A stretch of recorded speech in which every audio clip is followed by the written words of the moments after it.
नमस्कार, ये आकाशवाणी शिमला है। अब आप राजकुमारी चंदेल से प्रादेशिक समाचार सुनिए। प्रदेश विधानसभा का मॉनसून सत्र आज से शिमला में शुरू हो गया है। 14वीं विधानसभा का ये 9वां सत्र है। 2 सितंबर तक चलने वाले मॉनसून सत्र के दौरान कुल 12 बैठकें आयोजित की जाएंगी। ये अब तक का चौथा सबसे बड़ा मॉनसून सत्र होगा। इस बीच विधानसभा अध्यक्ष कुलदीप सिंह पठानिया ने आज मॉनसून सत्र शुरू होने से पहले सर्वदलीय बैठक की अध्यक्षता की। उन्होंने सत्ता पक्ष और प्रतिपक्ष से सत्र के दौरान सहयोग देने की अपील करते हुए कहा कि उन्हें उम्मीद है कि दोनों दल सदन की परंपरा और मूल्यों को बनाए रखेंगे। विधानसभा अध्यक्ष ने कहा कि सदन का अधिक से अधिक समय जनहित व प्रदेश हित से जुड़े मुद्दों पर चर्चा के लिए उपयोग किया जाना चाहिए। बैठक के बाद संसदीय कार्य मंत्री हर्षवर्धन चौहान ने कहा कि सत्र की पहली बार 12 बैठकें रखी गई हैं ताकि विधायक अपने अपने क्षेत्रों की समस्याओं को सदन में रख सकें। नेता प्रतिपक्ष जयराम ठाकुर ने कहा कि विपक्ष सदन में आपदा प्रबंधन, बेरोजगारी, आर्थिक संकट और सरकारी संस्थानों के स्थानांतरण जैसे मुद्दों को मजबूती से उठाएगा। राजधानी शिमला सहित प्रदेश के अधिकांश भागों में मॉनसून की वर्षा का क्रम रुक रुक कर जारी है। प्रदेश के कई भागों में भारी बारिश, बादल फटने, भूस्खलन व बाढ़ से जनजीवन अस्त व्यस्त हो गया है और लगातार बारिश के चलते नदी नाले उफान पर हैं।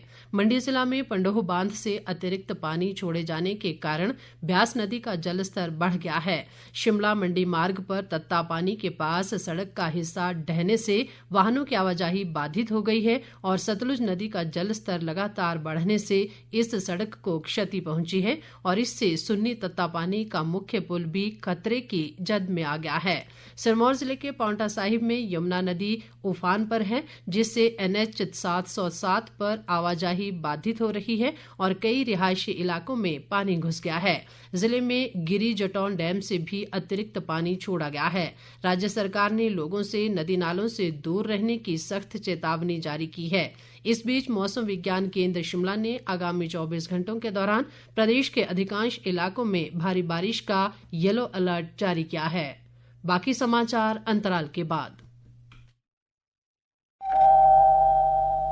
हिमालय क्षेत्र हाल के वर्षों में जलवायु परिवर्तन के कारण बड़े बदलावों का सामना कर रहा है। हिमाचल प्रदेश में मानसून के दौरान भीषण आपदाएं आ रही हैं, जिनसे जीवन, पशुधन और आजीविका का भारी नुकसान हो रहा है। अधिकांश नुकसान ढलानों एवं जल स्रोतों के पास निचले इलाकों में हुआ है और जिसका मुख्य कारण बेतरतीब निर्माण है। इसलिए हिमाचल प्रदेश राज्य आपदा प्रबंधन प्राधिकरण सभी हिमाचल वासियों से आह्वान करता है कि खड़ी, नाजुक, अस्थिर और असंतृप्त ढलान पर घर न बनाएं। घर एवं अन्य कोई निर्माण जल स्रोतों, नदी नालों के पुराने मार्गों या बाढ़ संभावित क्षेत्रों से दूर होने चाहिए। यदि घर पहले से बना है तो उसकी संरचनात्मक जांच करवाकर भूकंप सुरक्षा हेतु रेट्रोफिटिंग करवाएं। भारी वर्षा के दौरान सतर्क रहें, सुरक्षित स्थान और मार्ग पहले से चिन्हित करें, घर और उसमें रखे सामान का बीमा कराएं। राशन, अन्य आवश्यक सामग्री और प्राथमिक चिकित्सा किट तैयार रखें। ऐसे खाद्य पदार्थ रखें जिन्हें कम पकाना पड़े और जिन्हें फ्रिज की आवश्यकता न हो। अधिक जानकारी के लिए हमारी वेबसाइट www.hpsdma.nic.in पर जाएं। तैयारी में ही है समझदारी।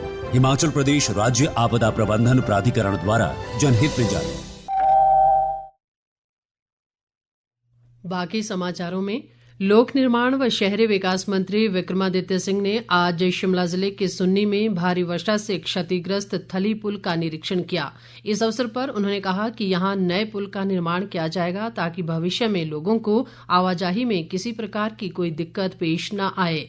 विक्रमादित्य सिंह ने अधिकारियों को सुन्नी क्षेत्र के तहत घराट नाला से घांगर तक पुल के लिए स्थल चयनित करने और थली पुल के स्ट्रक्चर ऑडिट करने के निर्देश दिए। लोक निर्माण मंत्री ने सतलुज नदी के पानी से प्रभावित ITI परिसर का भी निरीक्षण किया। उन्होंने कहा कि पिछले 2 वर्षों में सुन्नी क्षेत्र में डैम की वजह से खतरा बढ़ गया है।